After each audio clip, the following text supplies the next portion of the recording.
Hey there, welcome back to our video training series on the TOP framework. Again, TOP, time management, organization, and productivity. My name is Megan Sumrell. I am a time management expert for women. And in this video, we're going to be taking a deep dive on one of the three components inside of the organization pillar, which is prioritization. So let's take a quick peek at where that fits into the overall strategy here.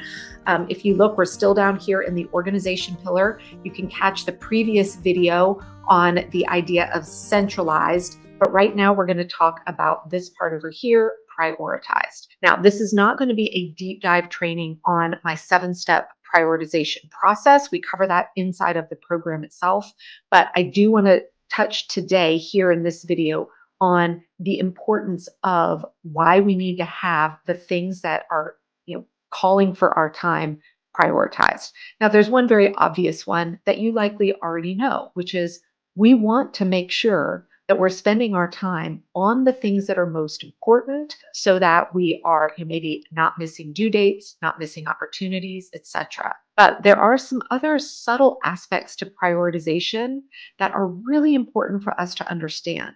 Because sometimes in the heat of the moment, let's be honest, we don't want to take the time to prioritize, right? But when we understand the benefits of it, that can really help us stay motivated to do the actual prioritization work. So obviously, number one benefit, we want to make sure that we aren't wasting our time on things that aren't as urgent or important. So has this ever happened to you? Do you ever have one of those days where at the end of the day, you're exhausted, you collapse into bed at the end of the day, and then you think back, you're like, man, why am I so tired? What did I do today? And you can't really think of anything. Those are the kind of days that I call when we're busy being busy, meaning we are in motion. We are doing lots and lots of things, right?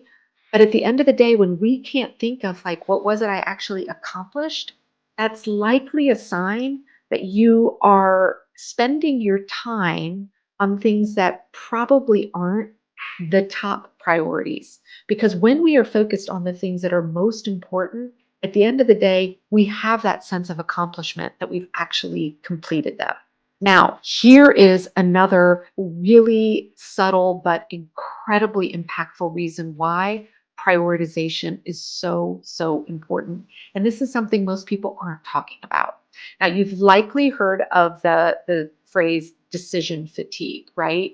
We all have experienced this in some place in our life. And decision fatigue is exactly what it says. It is that sense of exhaustion from just having to make too many decisions over the course of the day. I know when I've hit decision fatigue, maybe it's a Friday evening, we've decided as a family that we're going to go out to dinner, and everyone looks at me of where do you want to go? And all I can say is somebody else just pick, right? That's a sign I am tapped out on making decisions for today. Now, the interesting brain science behind decision fatigue is this. When we wake up every morning, our brain has a set capacity of kind of how much we can pull from it to aid us in decision making. And every decision we make throughout the day, no matter how small, even as simple as to say, do I want this oatmeal or that oatmeal for breakfast? Or do I want an apple or do I want an orange? We are pulling from the reserves in our brain that allows us to make meaningful decisions. So as the day goes on and we are continually making these little micro or macro decisions throughout the day, this is why by the end of the day, we're just I can't even make good decisions anymore. I've seen people train on this as well when we think about maybe when we're trying to change eating habits.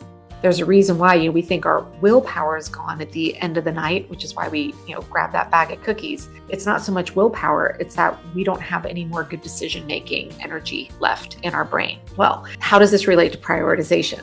So if you were to operate from a daily task list mode of living, meaning you wake up each morning, go, okay, what do I need to get done today? You make the list of all the stuff. Then throughout the day, every time you're ready to launch into something else, you go look at the list and you're reading the whole list. You're then doing what? You're making a decision on what to do next from your list.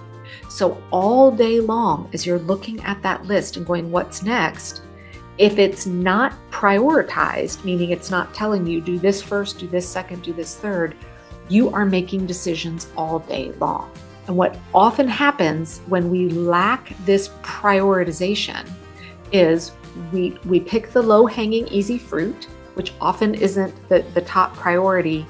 And as the day goes on, our decision-making ability decreases. So we start making bad decisions about how to spend our time, which again results into, at the end of the day, I got a lot of things done, but I don't feel very accomplished. And then we tend to be in firefighting mode or just in time mode, getting the things that really were urgent and important done just at the last minute. And that is not a way to live. That causes so much stress and anxiety. So this is why one of the fundamentals that I teach is how to actually get all those requests for your time, again, back to the previous training on centralized, into one information hub, and then keeping it prioritized on what actually deserves your time before others. This information then feeds into deciding what your week is going to look like, so that instead of waking up every day asking, what should I do today? We have a plan that tells us this is what you're doing today because it's in alignment with your priorities. So again, I could spend hours talking on the importance of prioritization, but I think when we start to recognize that decision-making aspect of it, it gets us a lot more excited about going through the process of creating those priorities.